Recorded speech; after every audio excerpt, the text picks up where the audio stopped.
Hello, I'm Gregory Marshall Smith, and today we are talking with Dr. Raj Aluri, founder of the Columbia International Festival in Columbia, South Carolina. Dr. Aluri, thank you for having us here today. Good to be with you. Now, before we start, let me give you a little background on Dr. Aluri. Born and raised in India, he is a graduate of the University of South Carolina, right here in Columbia, with master's degrees in international studies and media arts, and a doctorate of education. Dr. Aluri, you founded the Columbia International Festival in 1996. Tell us something about it, please. Columbia International Festival celebrates all the rich cultural diversity we have in South Carolina. In 1996, when Olympics came to Atlanta, everybody in our region are focusing on Atlanta. People from around the world coming to compete in the Olympics in Atlanta.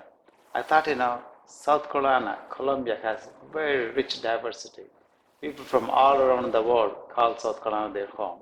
I thought it would be a good timing to bring into attention how rich we are in cultural diversity in South Carolina, in the Midlands of South Carolina. So this is a way to bring people together to celebrate all that's happening in Atlanta, right here in Columbia, South Carolina.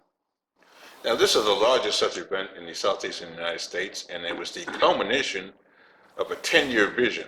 Now, that's quite a long time to stick with one project, especially something on this kind of scale. What was the drive behind the effort to make this a reality? I came to Columbia, South Carolina in 1976, and I have seen the change take place even within those 20 years, how much diversity that is taking place in South Carolina. So I thought, it's a wonderful way to bring people together from many different cultural, linguistic, and religious backgrounds as people and celebrate the rich diversity. Many of us don't realize how diverse we are in South Carolina. People from nearly 200 countries call South Carolina their home.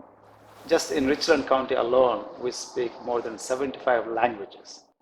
Many of us don't realize how rich we are in the diversity that makes us people here in South Carolina. So what kind of events do you feature at the International Festival? Number one is food.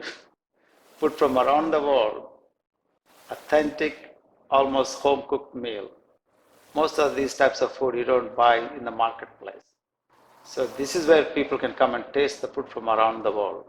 And also we have national and cultural exhibits. Nearly 200 countries represent in the South Carolina area, but we bring at least 100 of them together to represent their nations and their cultures.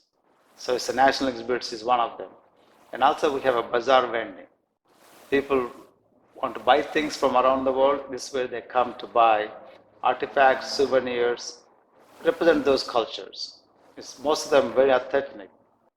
And also, this is a place where people come to just mingle, get to know each other as people.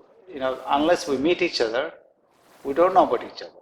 So this is kind of a bringing communal unity.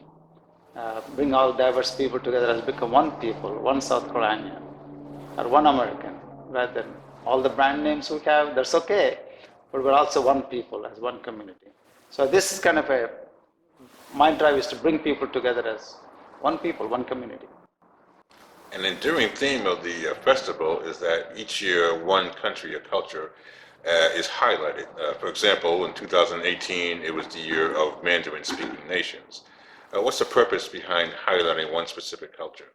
Even though we have 100 different countries participate, we try to focus with a special attention of one language group, or one continent, or one region of the world to emphasize, give them a special, more space for them to display, more people to get involved, so they learn a little bit more about those regions one year at a time.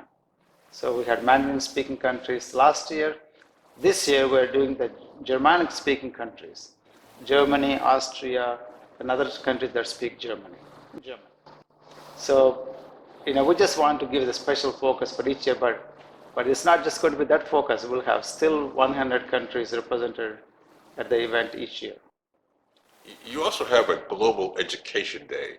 which I understand is about 3,000 students K through 12 from across the state of South Carolina that come to the festival. How did this come about? Well, I grew up in a home with all my family are educators. And Colombia has much more diversity than some of the rural parts of South Carolina. And we teach world cultures, foreign languages, geography, and all those subjects. We teach them in theory in most of our school systems. But this is where they can first-hand experience world cultures, foreign language. They can practice whatever the language they're learning, French, German, Italian, Spanish, whatever language they're being taught in the school systems. They can come here and meet people from those countries. And also, many of these people don't travel around the world, get to know the other people. So this is one place they can come and meet with people from many different countries in one place. I use the terminology world under one roof, travel around the world under one roof in a couple of hours.